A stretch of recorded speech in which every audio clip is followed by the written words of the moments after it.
Democratic National Convention kicks off today, but like many big events, it will now be virtual.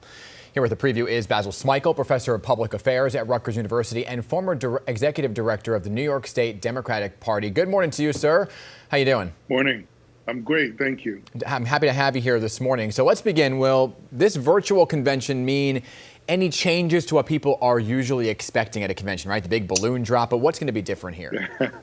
Well, what's different is that you don't have people sort of coming together in this big week-long party, and that may affect the level of enthusiasm and the kind of bump that most candidates get after their national conventions, both Democrat and Republican.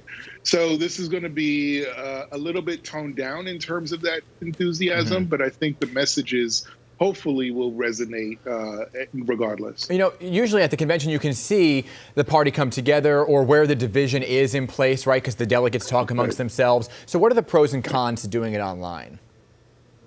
Well, what's interesting is, and I remember the 2016 convention. I was right there on the ground floor in front of the stage, representing the party, and you know, you could tell that a lot of the Sanders supporters and supporters of Joe Stein and others, you know, they could yell and protest and make noise within the convention hall, and that if it's not disruptive, it's certainly noticeable. Right. And so you get the sense, and you really get an understanding of, you know, how much anger and frustration there may be from some of the folks who want some kind of substantial change from the status quo. You're not going to really get that when you're doing it all online. And so the party itself and the folks that organize the convention have an ability to have more of an uninterrupted dialogue with voters and with viewers. So the pro is that if you actually are in the business of organizing this whole convention, you get a more streamlined approach and with less interruption. If you're progressive, you don't have that opportunity to chime in and make your voice heard. And well, also there used to be this long event, right? 4 hours plus, and you'd want, for the speakers, it was all about, did you get the prime time slot? So let's talk about some of those speakers. It's also been whittled down now to 2 hours in the evening, right? But let's begin with some of the speakers, right? Governor Andrew Cuomo, a local voice here. Was he a surprising choice?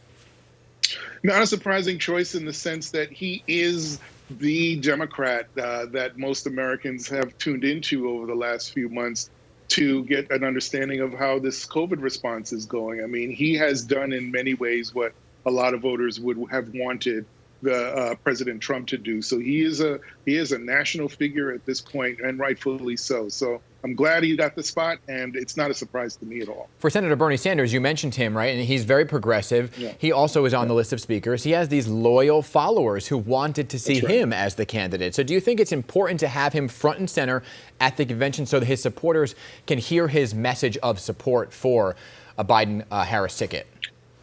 That's very important, because if you're looking at some of this recent polling, even though the Biden-Harris ticket is doing well relative to Donald Trump, there is less enthusiasm for Biden than there is for Donald Trump from his own supporters. So that enthusiasm gap is really important. So you need someone like Bernie Sanders to be, you know, front and center day one, saying, look, we've got to come together for this ticket. If the goal is to beat Donald Trump, we can't have this gap in enthusiasm between, you know, with respect to our individual candidates. You know, we've got to go full force against Donald Trump. And the convention, usually you see a big breakout performance, right? We saw that from then Senator Barack Obama prior, right, the convention prior.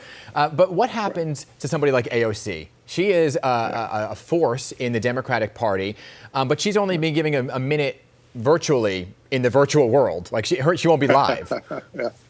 Well, my guess is that she's going to do a whole heck of a lot with that 1 minute. But just the fact that she's there, I mean, she's a fairly new member of Congress.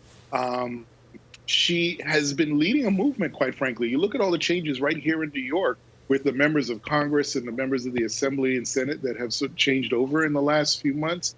I mean, this is a remaking of the party locally and nationally. She is the face of that and the voice of that. So the fact that she's there is an incredible hat tip to the fact that the guard is changing and that the party is getting younger and more progressive. So that minute means a whole lot Yes, it in does. political terms. We are running out of time here, but I want to get your take on one of the big issues right now affecting the upcoming election, which will be these mail-in ballots, right? A lot of news over the weekend about what's happening with the Postal Service.